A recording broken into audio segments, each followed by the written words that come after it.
The new generation of gaming consoles is coming to our houses. Maybe not as fast as we wanted, but whatever.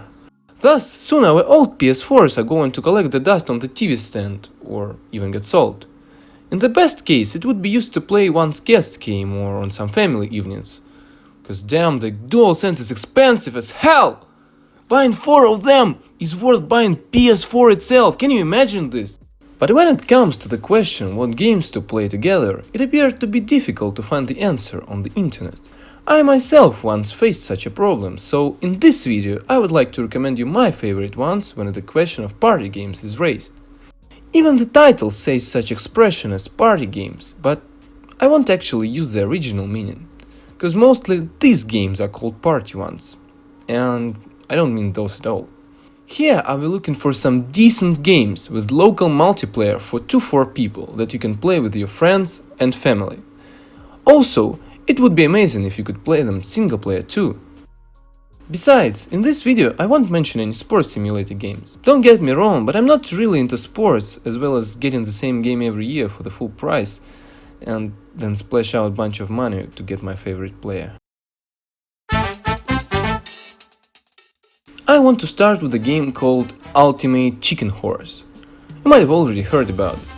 Here, your main goal is to come to the finish first and prevent your opponent from doing this with different traps and blocks given. This game is all you want from a party game. It's fun, colorful, there is quite a lot of content. The controls are easy and the difficulty depends on your imagination.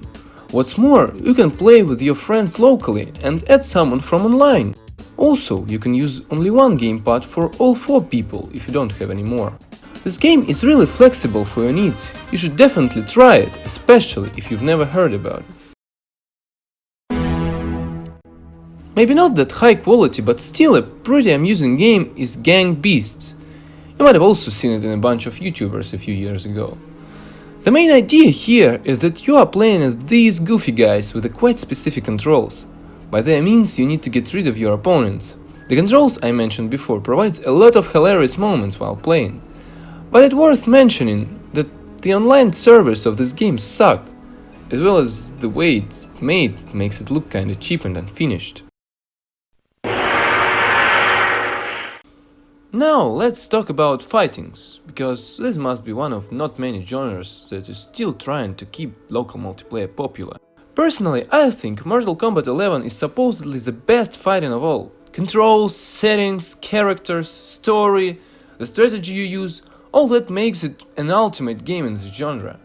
But let's be real, the level of skills is the key thing in MK11, and here is where the big trouble appears. If your friend never played Mortal Kombat before and you as an owner obviously played enough to at least beat the story mode or play with an AI on easy, it would be quite difficult for you to be beaten. Playing with no combos or pressing buttons randomly is a no-no strategy in the last MK game. However, MKX could be a bit better in this case. Due to being much more dynamic than its younger brother, the tense part of the iconic fighting can even the odds, but just a little. Though, there is another game title made by NetherRealm Studio, the developers of the MK series. Injustice, the fighting in the setting of DC Universe. Unlike its ancestor, Injustice is a little bit more dynamic and much less violent. Although, I won't really recommend you the first game in the series, Injustice Gods Among Us. Some unpopular roster characters as well as distinctive controls make it not the best of a fighting. On the contrary, for me personally, Injustice 2 appeared to be the great discovery of this year. The developers managed to bring to mind what they started in Gods Among Us. The controls and the visuals made this game a fresh breath of air after hours of playing such a strategically complicated fighting as MK11. But there are not only NetherRealm who makes fightings. Capcom is also known for its iconic Street Fighter. The 5th part that was given out for PS Plus subscribers not long time ago is what I'm going to talk about. The setting is not what I really prefer, but maybe you would like it. There is also a thing that not many people would prefer, and those are controls.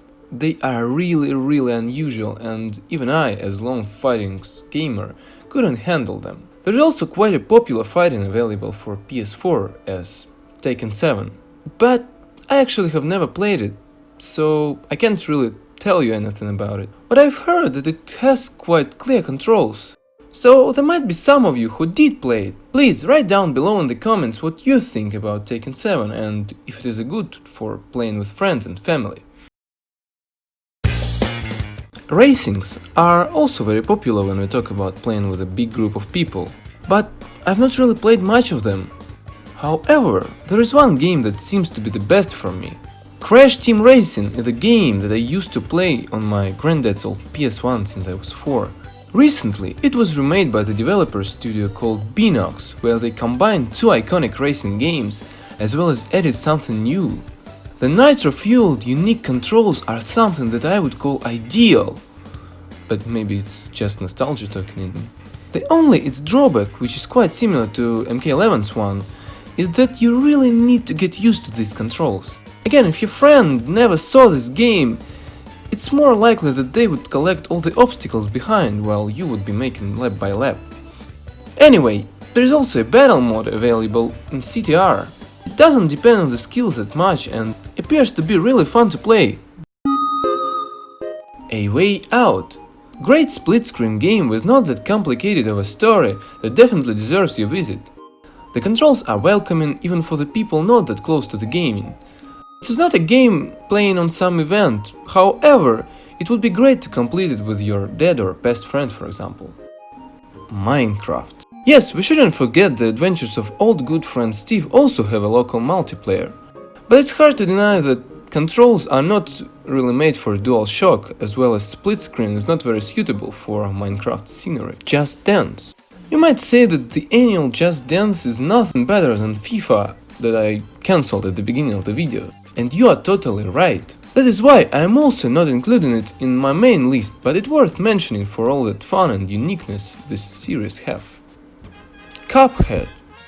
This will be mostly like for such retro gamers as I am.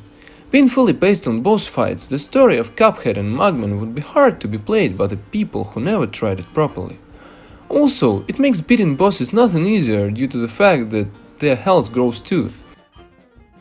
Obviously, I haven't mentioned a heap of really decent one-coach games, because I simply haven't tried them.